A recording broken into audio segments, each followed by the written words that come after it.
set of Nigeria youths, Nigeria leaders of tomorrow, the future leaders of tomorrow, another set of them have drowned in the Mediterranean Sea. Their mission was to escape the poverty, the hardship in Nigeria, settle in Europe, where they can easily provide for their families back home. They don't have money for visa. They don't have money for flight tickets. The easy way out for them is to choose that dangerous path of traveling abroad. Unfortunately, their boats capsized and their journey ended. They all got drowned.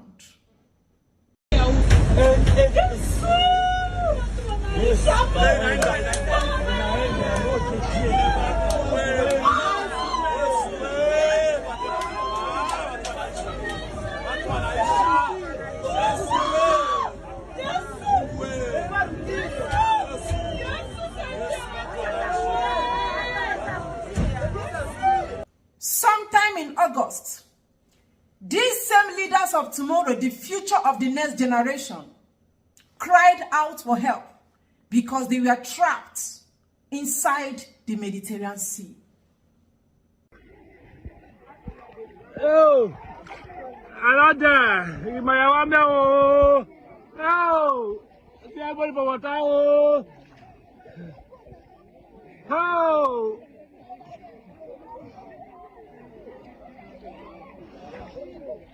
Because there are no jobs in Nigeria, there are no jobs for Nigeria youths. Every year, these same talented youths take the risk of crossing to Europe for greener pasture. All they want to do is to continue feeding their family, as they cannot do it inside Nigeria. They believe there is so much to gain outside Nigeria, so they have to take that risk. Many of them ended up as bashi fish because they also got drowned. The others who made it alive struggled to live as they were fighting inside the ocean. It was a battle of, I want to stay alive, and the ocean said you will not stay alive. They just have to fight for their life inside the ocean. You can imagine the trauma. Come here.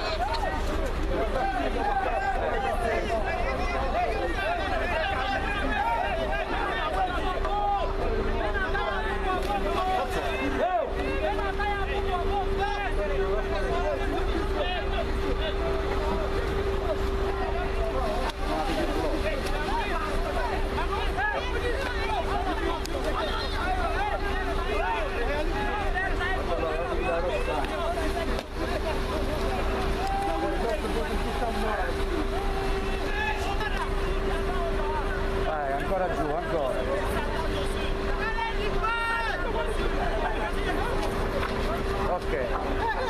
So one day, in one of the episodes of Nigerians using the dangerous path to find their way to Europe, 4 Nigerians were very lucky to be rescued by a Brazilian police. After the rescue, these Nigerians later sought for asylum because for them, staying in Nigeria is not an option. You need to see the way they even change their intonation. They started speaking separate, just to convince these white people that they are done with Nigeria. You also need to see where they rescued these people. They were very desperate. They were so frustrated that even if they will have to take the most dangerous and risk path, as far as they will see themselves in Europe, in any part of the world that is not Nigeria, they are fine. Even the white policeman that rescued them, they were astonished. How did you people survive here? They ran out of food, water, and everything. For them, that is the only way to escape hardship.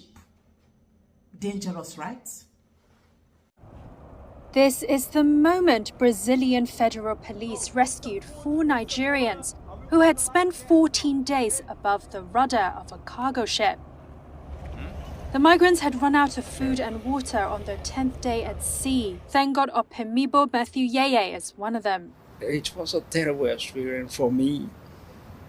Being a first time, I've never tried that before. But because I already made up my mind to leave, so I just summoned the courage, But then it's not easy, seeing those sheep, shaking, I was so scared.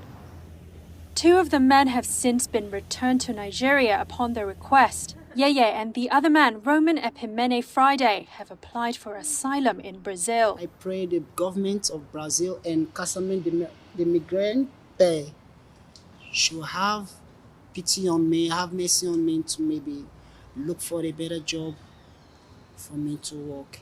Both men said economic hardship, political instability and crime had left them with little option but to abandon their native Nigeria. Friday said his journey to Brazil began on June 27th when a fisherman friend rowed him up to the stern of the Liberian-flagged Can Wave, docked in Lagos, and left him by the rudder. To his surprise, he found 3 men already there, waiting for the ship to depart. He said he had never met his new shipmates and feared they could toss him into the sea at any moment. Once the ship was moving, Friday said the 4 men made every effort not to be discovered by the ship's crew, who they also worried might offer them a watery grave. The 4 men said they had hoped to reach Europe and were shocked to learn they had in fact landed on the other side of the Atlantic in Brazil. Father Paulo Paris, a priest at the Sao Paulo shelter where Reuters spoke to the 2 Nigerian men, said he had come across other cases of stowaways, but never one so dangerous. He said their journey paid testament to the lengths people will go in search of a new start. And for the other Nigerian youths who cannot use the ocean, the Mediterranean Sea, to travel abroad, the next alternative for them is Sahara Desert.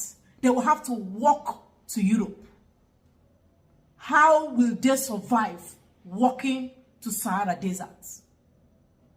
Many things will happen to them on the road. Their journey to the promised land. Is that what we should call it? Trekking from Sahara Desert to Europe. What if they run out of water? How will they drink water? Where will they sleep? If they run out of food, where will they get food to eat? This is what Nigerians are passing through to survive. Nigeria is not a nation. It's a mere geographical expression.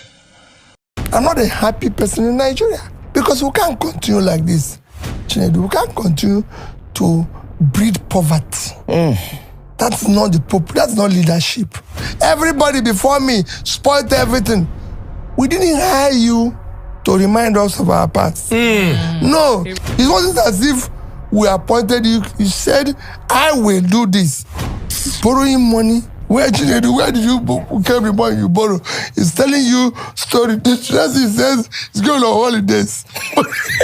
We live largely in a very unproductive society. That's why the only thing that is attractive here is politics and church. You need to dismantle it. And we're going to turn night vigil into night shift. I'm not a happy person in Nigeria because we can't continue like this.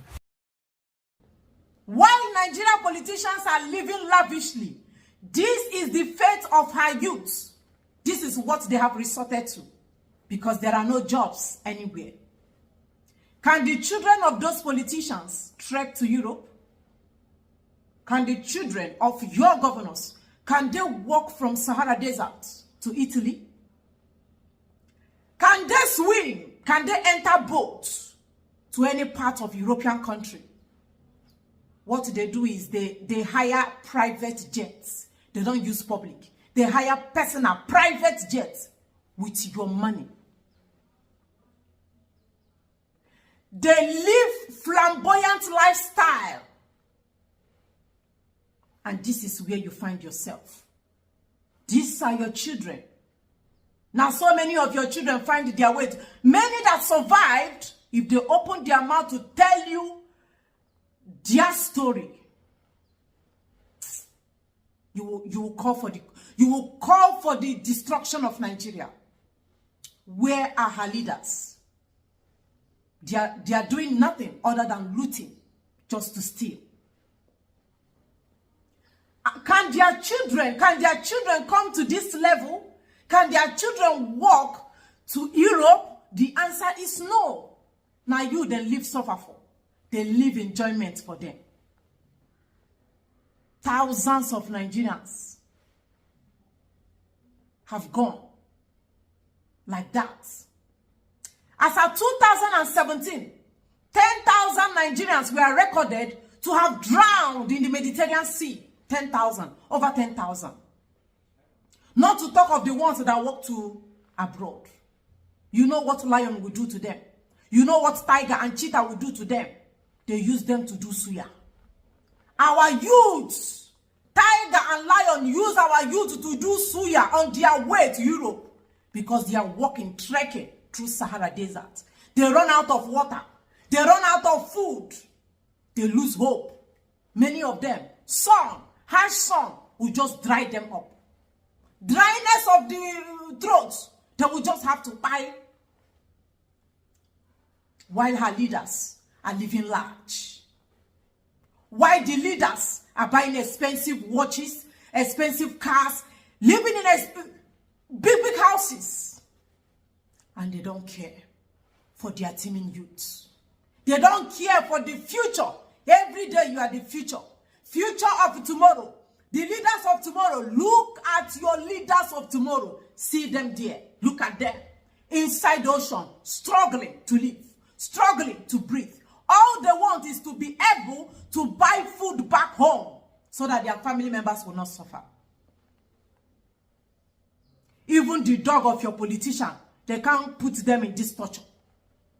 Those pets your politicians are trailing in their houses, those their pets, they cannot keep them in this type of condition.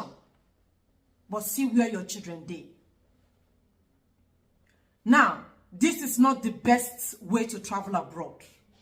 If you don't have money for visa, if you don't have money for flight tickets, buy that. You see that this idea, buy the idea, forget them.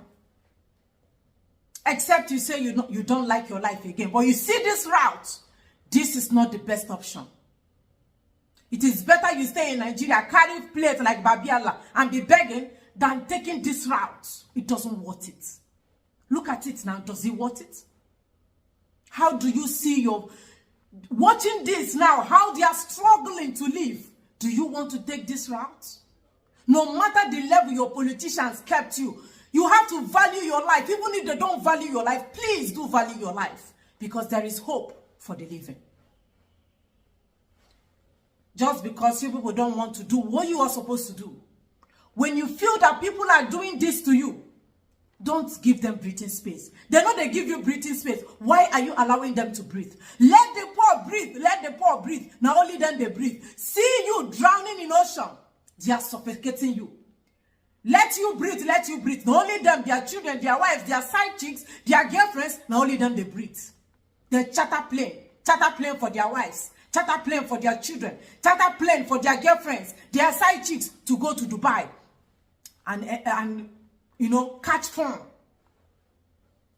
While you suffer, they leave you to your tent, oh Israel. See you here. For those that are very lucky, after everything, they will manage to come back, build a house, buy a car. When they sit down to take what they pass through. But your politicians, everything they need in life, they get it seamlessly because they are stealing your money. They are stealing your money. Guys, they are stealing your money. Nigeria youth, they are stealing your money. I'm going to end by saying, this is not the best way to travel abroad. Hold your government to account. Like, hold them to account. Since it's a do or die affair for you to travel abroad, if they can't give you what you need, then it should be a do or die affair too for them to provide jobs. Or, you know what next is supposed to happen to them. Take the bull by the horn. Take charge. If you can do this, why can't you do the other one? You know what I mean? It's very painful to watch this, to see our people struggling just to survive. May God help us all.